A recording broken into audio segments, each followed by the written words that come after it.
chilling in all day, escape for a while, so they got you say. Iniririyogan na narasagan si baki, mawarimi matapdakin mo, so they will eat. Life goes on, living on my way, everything's gonna be okay, don't ask me why. Pam, pam, pam, pam, pam, pam, pam.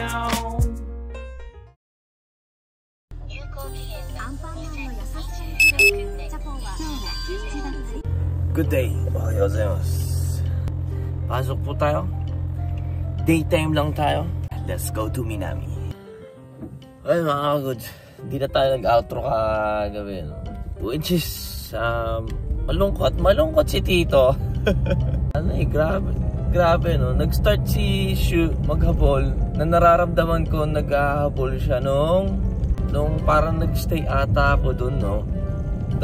Yung sa speaker, hinahabol niya ako na, Tito, ingat ka sa pag-uwi, punta ka ulit ha. Gumaganon siya nung una. Then nung pangalawa, no, nung last week ata, no, nandun na siya sa pintuan, nauna siya sa akin. Sabi niya, Tito, hindi ba ako sasama? Gumaganon. Sabi ko, may trabaho si Tito bukas. Okay na, nag-hug lang kami, umalis na ako, di ba? Pero kahapon, iba. Ini-schedule niya talaga, bukas pa ako uuwi, ganyan. Then, tulog siya, umakyat kami, tulog siya. Nung narinig niya yung boses ng mami niya, nako, yun na, nagwawala. Bakit daw siya nandun? Wala siya sa Yokohama, ibalik daw siya sa Yokohama, gumaganon na, Then pag umiiwalay ako, umiiyak, ganyan. Pinapaupo niya ako, umiiga siya sa akin dito sa hita ko. Alam niyo yung mga goods, medyo nalungkot ako, no, dahil ayoko maging ganun si Shu, kumbaga para sa akin. Ayoko yung naghahabol siya ng ganun. Ang hirap di ba? Nakakahawa kasi lately, busy kasi si ate at saka si Yuisang, no? Sinabi naman ng dalawa na busy nga sila, na hindi daw nila masyado na bibigyan pansin yung bata.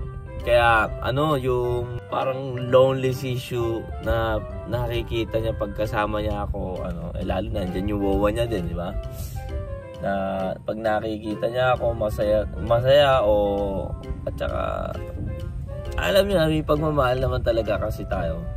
Na hindi ko naman sinasabi na walang pagmamahal yung magulang ni Shu, no? Kumbaga, ewan ko, no? Parang nalungkot ako bigla kagabi.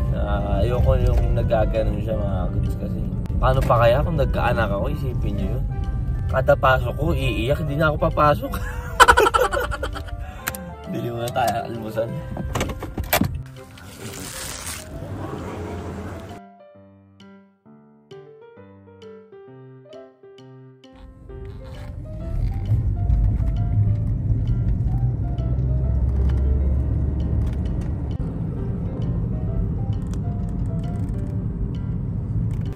Kain tayo. Diba?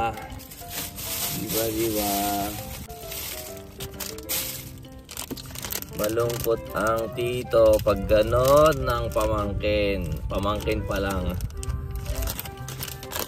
Ganun pala yung mararamdaman mo kada malalaman mo na nag-ahabol sa'yo. Ano pa kaya yung mga sakit talaga siguro mag-a-abroad ka, no? Mag-a-abroad ka, malalayo ka sa pamilya mo. Oh shit, I'm not gonna do that. Hindi pwede sa atin talaga yung ganun. Well, that's life. Itadakimasu, kain tayo.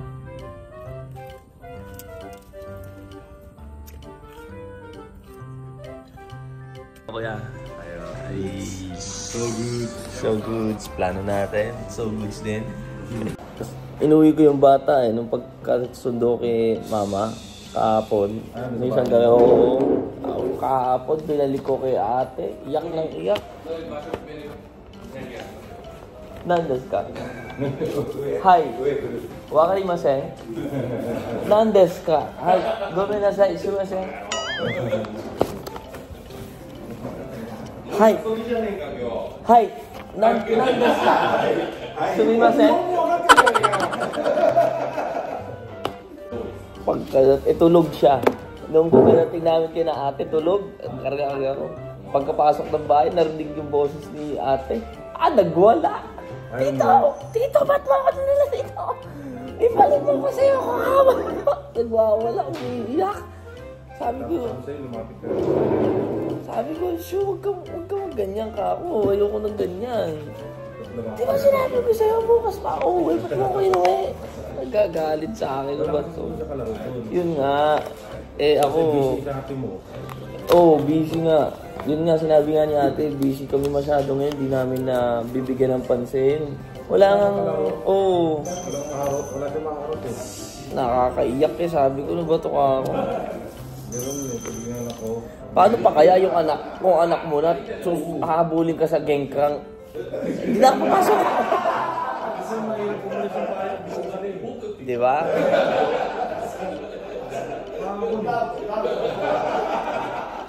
Nung isang beses, lumabas na kami ni mama dun sa living room. Sabi ko, sasaglitin na natin lang sa humabol? Saan kayo pupunta? Yabay yun. Buti na wala yung atensyon nung pinapakain mo. Good morning, Tera-san. Ang dami kasing dala, oh. Pababa ulit tayo dyan eh. Isang pihit. Magaling. Para pagkababa na ubus na yan, no? Ubus na. Kaya mga goods, buti isang barko lang, no? At saka discharging lang tong barko na to. Ingat po sa atin at umaga pa lang mainit na, no? So ayan, let's go, RL. Yeah. Darabe, tingnan nyo mga goods, kinagat na lang gamon. Laki, oh! Kasi laki na to, kuya. Hindi nga, kasi laki na to ngayon. Yung ano? Oo, yung kagat, eh, no? Kaya nasabi ko iba yung sakit na. Tangin ng kati, ah. Ang laki! Huwag kang gumalaw. Ba't dalawa? Dalawang beses na kinagat. Ayun, oh. Nasaan na? Kaya nga, nakakagat pa. Paano yung kagat? Paano yung kagat? Gagi, umupo ka muna. Ito yung sa likod, kita dito. Ang layo nun. Mahapdi nga eh. Parang ano nga. Ang layo, di ko hinawakan. Dama ko yun. Ang layo. Dito, may kagat, kita. Diyan na yung ano, yung parang maga. Ito, kita. Di ba hanggang dyan yung maga? Parang maga ba dyan eh. Paano yung maga? Kumanang gawin yung katawan ko? Hindi, ano nga daw, yung ano yun. May tinatawag na hiyari mga goods. Na ano ko na din dati dito sa YouTube ko. Isa sa delikadong ano yun eh, langgam. May paralyzing kasi, may affection siya na pag nakagad ka, no, mahirapan ka huminga, nahihilo ka. May anaphylaxis shock. Yung ano, yung sa allergy, yun. Pero yung pitang kanina, ganun. Kulay itim yung puntot, tas pula yung harapan. Kulay katawan niya. Yun na yun. Ganun ko siya eh, kaya mapdi eh. Pinatay niya eh. Kung nireport natin to sa taas yun, uwi na sana tayo, di ba? Happy lahat. Ikaw lang malungkot, ikaw lang nakagat. Kami, masaya kami lahat. Uwi kami, ikaw, hospital ka muna. Pero wala namang poison yun, di ba? Wala, ano siya, paralyzing. Wala eh. Incredible Hulk ni Kuya Rael eh. Nakakagat nung ano. Oo nga, ginawa ko siya, tapos nakuha ko yung pitan niya. Wala na yung katawan. Pero yung ulo nandun ka nakakagat. Baka maging Ant-Man ka na yan. Uy, hindi yan yan. Spider-Man. Lumalakas yung ano ko, sense. Ha? Naririnig ko may kumama, beep, beep. Narinig mo rin ba yun? Oo. Bullshit. Kakaroon ako ng ano. Pero aalarmahan natin. Alarmahan natin yung Deckman dito. Parang uwigang mo. Kakaroon ako pakpak. Kung ano-ano yung sasalib sa inyo. Hindi niya dapat nakuha eh. Yung pitan gano'n? Ay na, mahapdi. Isa lang yun? Isa lang? Isa lang yung kumagat sa'yo? Isa lang. Ba't dalawa agad? Dalawa. Ayan, umpok na oh. Kanina pa kasi sa taas, nagbabaras ako. Ano na, mama, sabi Kala ko naman may tumutusok lang. Sabi ko, iba yun, sakit talaga. Kaya ano natapos ako. Galing sa damit, sa loob? Oo, sa loob. Baka hindi mangyayari sa amin. Baka nalaglagan yan. Kasi lumakat ako, nagtutok-tok. Nakakatakot naman. Dito ka na, bababa na ako.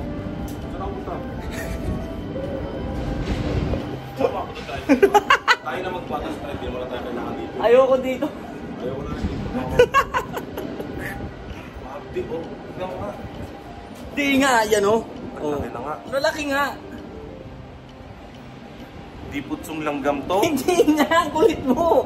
Ang liit lang kanina eh. Tapos dito yung hinawakan ko. Ramdam mo. Ayan, oh. Ang layo oh. Masakit na siya parang. Ang layo. Oh. Hindi ko naman hinawakan yung tusok parang eh. siya, nagganyan yung maga. Ang laki naman ito, ang hapdi. Ayan oh, namamagaw. Ayan oh, kita mo. Ayan oh, ito. Oh. Ito nga, oh. Ayan oh. Ayan oh. Saan yung isa? Ito? Ito sa likod. Ano po? Ayun oh. Hapdi. Ito yung masakit. Ito, kita yung pangil niya sa gitna. Ayun oh, tinaw. Ayun oh. Di putsong langgam to. Kita mo. Ayan. Ang laki naman ng kagat. Huwag ka gumalaw. Kita mo. Ulo mo lang galaw. Pipilit ako buhay ng mata. Aray ko. Ay, buti ka mo. Malapad to si Kuya Rael. Balat kalabaw. Okay lang ba yung pangil nun? Joke nga ito. Okay lang. Kaya siguro galit na galit yun. Tangan ito.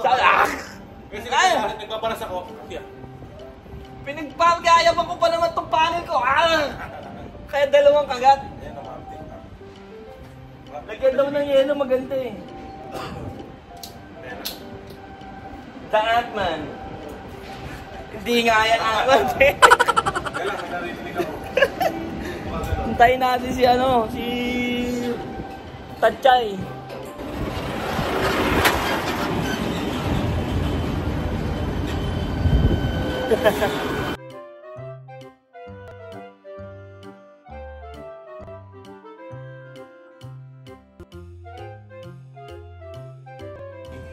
Kesa naman mabakterya yan. Ayan, alcohol. Ayun no. Malaki. Oo, yung pula. Pero nawala na yung maga.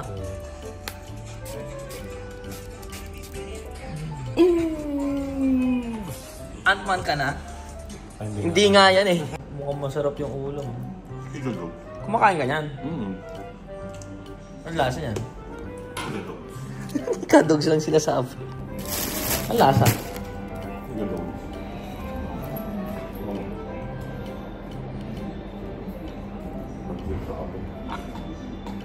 Ang sarap. Diba?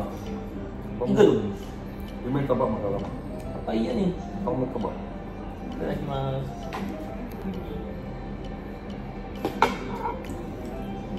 Idudog. Ano yan? Shih Tzu? Ay, kuitsu. Chihuahua. Chihuahua? Nung linggo pa. Ha? Lugs. Itadakimasu. Ito si Lugs. Idudog. Si mama po tulog pa at mukhang nag-addict sa Crash Bandicoot. Ganyan na lahat yan ah. Magdamag nagpe-PlayStation. Okay, pag nasa eskwelahan kami, magdamag yan. Pag uwi ko, abot ako naglalaro. Sino ba? Puro. Net. Wow. Ano ka naman dyan? Doon. Nalaglag naman siya. Ito.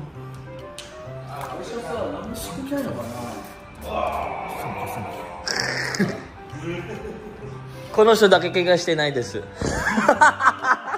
ang buti ni... Band-Aid ba yan? Dekak niya. Si Kuya Rael kinagat ng langgam. Etong isang kasama namin, nalaglag dun simula dun sa stage na mataas. Halos 5 metro yun, nalaglag siya diretso sa baba. So masakit yung paa niya ngayon. At saka yung sa tagiliran ng puwet niya, no? Nagasgas. Pasabukas yan for sure. Kabilaan niya, pasayan no Kuya Rael. Si Kuya Rael medyo okay na, humupa na yung ano eh. Ako naman natamaan nung Reaper code eh. Ya, suret tawag. Hindi ito mo. Tayo, may pasa yung tuhod natin dito. Nung pagkahila nung isang nagre-reaper. Tumama sa atin dito. Pero ito, normal na eh. Ayun sa kanila, hindi normal. Yung isang kasama na lang namin hindi nayayari. Ato yan, no sandang. Ato yan, no sandang nila. Bait ni Kuya Ren, no.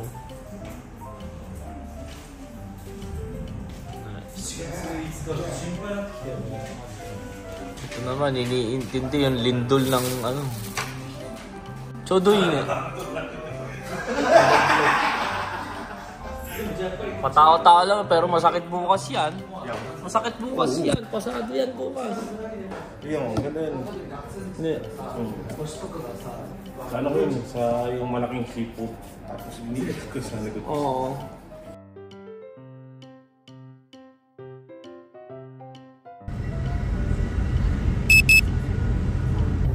Ay, otskar sama des. Napaaga ang ating uwi. Goods. Smooth ang ating schedule. So no, mga goods, diba? And then isang kalaban namin dito sa barko, yung langgam na yan, no? So yung langgam na yun, pag nakagat ka, no, ano siya, nagbibigay ng ano, no, ng shock na parang paralyzed, no. Pwede ka mahilo, masuka o ano, basta no, it's not a good effect sa yung katawan kahit maliit na ano. Pag lumalabas yung langgam na yun, nanyunyus talaga dito sa Japan, sa port, ganyan, no, na winawarningan kaming lahat. So wala din naman after na nakita na yun, siguro no, na galing din siguro sa container, no, hindi natin alam, no. Well, no, buti walang masama na tinalabas na nangyari kay Kuya Ren, no. So at isang naman natin kasama, no, nalaglag na naman sa galing sa taas, no, sa butas. So yung sa inaakyat na namin, nalaglag siya dun sa simula sa taas, like 5 meter pataas, no, diretso. So una, yung iniinda niya is yung paa lang. Nung humiga siya dun sa sofa, no, na parang napansin niya, sakit daw nung tinignan niya, no, yun, no, diba? Nakon, laking pasa niyang bukas, mga goods. Yun din isa na ano, well, ano na yun kumbaga sanayan na lang talaga sa ano kung saan ka hindi madidisgrasya o saan ka mag-iingat, no. Yun yung talaga yung pinakamahalaga. So ayan, uwi na po tayo, mga goods. At si Mudra kanina lang nagising. Hindi natin alam kung anong oras na yun natulog at naglaro ng Crash Bandicoot. So ayan, uwi na muna tayo, mga goods. At no, labas muna tayo kasama si Mudra. Okay. So ayan, let's kasama this.